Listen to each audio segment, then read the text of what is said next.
Guys আমার আজকে মাথায় চেপেছিল শয়তানি বুদ্ধি। কি শয়তানি বুদ্ধি বলে তোমাদের ভিডিও লাস্টে বলো। চলো গাইস আজকে ছিল মাঠে আমার এই ছিলেন ভাইপো আর আমি। তো ভিডিওটা স্টার্ট করতে hey guys, welcome to my new blog. তো মাঠেই ছিলেন এই কারণেই আমি খুঁজতেছিলাম একটা কিছু নতুন শয়তানি পোনা কাজ করার লেগে। আমি আমার ভাইপো চলে যাই। হ্যাঁ গাইস কি বলবো যে সেটা ট্র্যাক্টর চালাবো। হ্যাঁ গাইস তোমরা ভিডিওর মধ্যে ঠিকই শুনেছো, ট্র্যাক্টর চালাবো। চলো গাইস কাজ শুভ কাজে গিয়ে একদম বেশ চালে।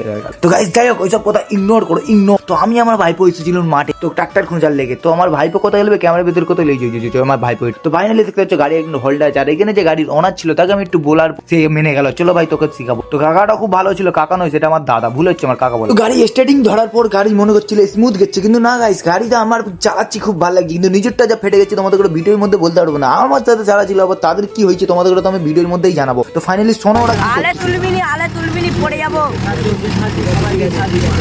আলে তুলিনি। তো গাইস ভিডিওর ভয়েস তো তোমাদের সবই শোনালাম, যে আমার সাথে ছিল তার কেমন ফাটছিল, সে চিলাচিলি করছিল। তো গাইস ফের একটা আমার শয়তানি কাজ পূরণ হলো, সেটাই হলো আমার আজকে ট্র্যাক্টর চালাবার আশা ছিল। তো আজকে পূরণ হলো। আর ভিডিওর মধ্যে যে ট্র্যাক্টর চাইলো আমাকে কমেন্টে জানাবে। দেখাচ্ছি তোমার সাথে নেক্সট ব্লগে।